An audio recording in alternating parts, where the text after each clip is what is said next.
The Dentist and the Octopus by Michael Coupland. Chapter 2. The dentist woke up 2 minutes before his alarm. He emerged from under his covers, stretched out his legs, and then tapped the batteries out of his old and battered clock. When I say battered, I mean slightly damaged. It hadn't been dipped in chip shop fat. That would be pointless and silly. He was so used to his monotonous life, he didn't really need to rely on clattering bells anymore. Setting his alarm was a stuck habit, and the clock conveniently covered up a mark on his bedside table. The dentist dropped his feet down onto the dark grey rug, scratched his itchy soles against the floor, pushed out a yawn, and then walked towards the blinds. He rolled them open and poked his nose into the fresh new day. The dentist sighed. He knew that the day, just like his breath after a thorough mouthwash, wouldn't stay fresh for long. His bedroom window overlooked the town. He could have had Fred and Angela's apartment across the road where it overlooked the beach, but that wasn't really his cup of teeth. He enjoyed snooping far too much. The sea was boring and predictable, and the more he thought about it, so was the sunrise. He wasn't a patient man. He had less time for patience than he did for patience. He couldn't see what all the fuss was about. He didn't even really appreciate the end result. The sun was always dangerously bright, and if he wanted sunglasses, he'd have to have a word with that money-grabbing optician again.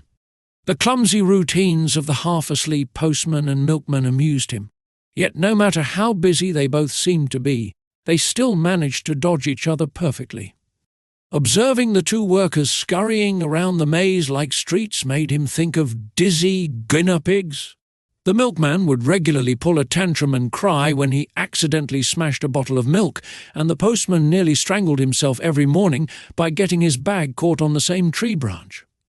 Dr. Beard got himself dressed, stubbornly disregarded his glasses, and strolled into the kitchen to get a glass of water.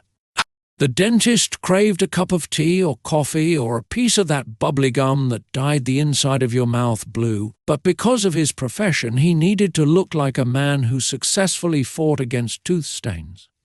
Sometimes he complained to his diary about his limited diet, but it was just as bad as talking to a brick wall.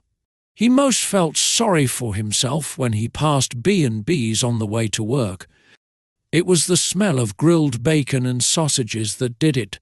That fatty aroma always managed to break into his car and tease his craving taste buds. He tried thinking of different routes that didn't involve stopping at traffic lights right outside fancy pyramid displays of orange juice in bay windows, but there weren't any. Whilst Dr. Beard made himself a glass of water, he trod on a tea towel left on the floor. The puzzled dentist picked it up and walked over to the washing machine. The door was jammed. He pressed down on the button, but it still wouldn't open, so he grabbed the door and yanked it. The door flung open. A small waterfall drenched his socks. He couldn't focus properly because his glasses weren't on, and then something slimy flung out of the washing machine drum. He flinched and screwed up his face, feeling a stinging sensation in his left eye. He rubbed it and felt dripping. He instantly assumed it was blood, started to panic, and ran over to the sink. He turned on the tap and immediately shoved his head under, rinsing out his eye for more than a good 2 minutes. The substance seemed too dark to be blood, but he was still unsure. He dried his face and finally went into the bathroom and put on his glasses. After balancing his specs on the bottom of his nose like a pompous secretary, Dr. Beard stared into the mirror. The first thing he noticed was the blackish smudge down his left cheek. He looked as though he had been fighting with a biro. He then gazed upwards a little for his left eye's reflection. With relief, it was still there, just a little bloodshot. The dentist closed his right eye and had a good look around. His vision had just gone blurry.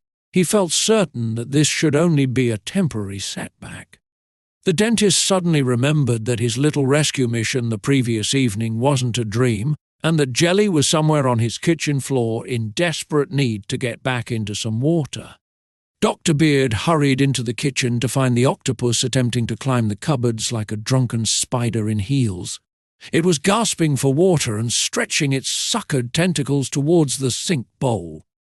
The dentist quickly ran over and helped lift it back into the bowl. "I'm sorry, little one." The octopus looked up at him with her eyes as wide as the dentist had ever seen them. Now I see these sorts of eyes every day at work, normally belonging to little kids trying to make me feel guilty for pulling out their teeth.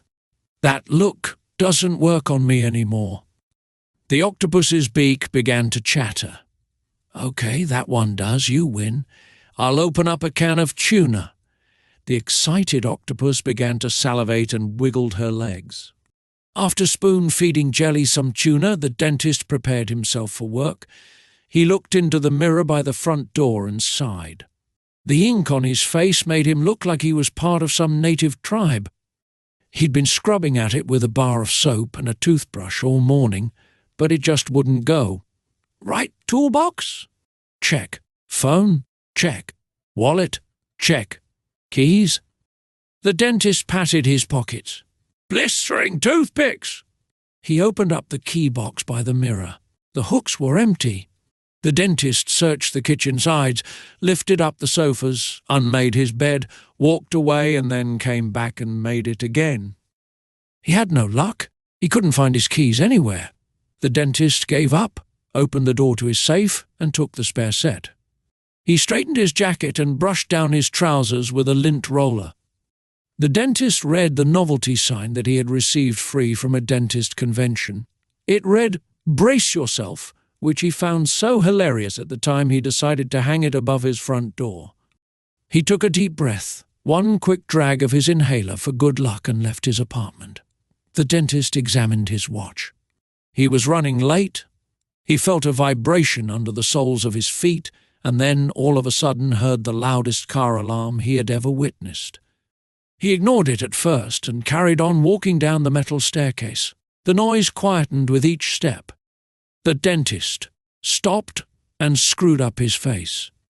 Why would a car alarm quieten when you moved closer towards the ground? He slowly walked backwards up the steps. The noise got louder. He walked down again, and it got quieter. The noise was coming from his apartment. The dentist fumbled through his pockets for his keys. When opening the door, he was greeted by what sounded like a helium-intoxicated rock star. The dentist ran into the kitchen. By this stage, it looked more like a swamp. The lino was covered in puddles. The worktops were wet through, and the curtains behind the sink were sodden. Jelly was splashing about in the sink, crying. She stopped. They had one of their awkward silences as she stared at him. She smiled and dribbled out water. Dr. Beard held his throbbing head and left the room. The screaming started again. After seeing the state of his kitchen, he felt like joining her. The dentist's recently polished car was white with a greying bumper that looked like a huge plastic beard. He chose the colour white in order to stop birds from pooing on it, thinking it was full. His idea didn't work. He carefully opened the passenger door with one hand and with the other placed Jelly, who was now in a goldfish bowl, down on the cream leather seat.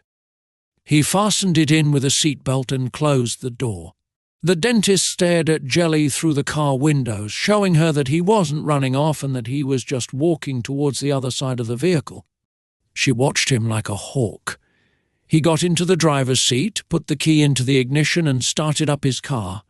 The dentist looked at Jelly, who had begun dribbling and splashing her legs again. He tried his hardest to restrain himself from smiling, but he soon gave in. At every traffic light, Dr. Beard would check to see if Jelly was okay. The rubbernecking octopus was as observant as a Labrador. She would have had her head poking out with her tongue flapping if she'd have figured out how to wind down the windows. Her big black eyes gazed at passing pedestrians, buildings, and traffic like two tiny black holes rapidly vacuuming up the world. Whilst driving down a long stretch of road, the dentist glanced at the fishbowl again. Jelly had vanished. The dentist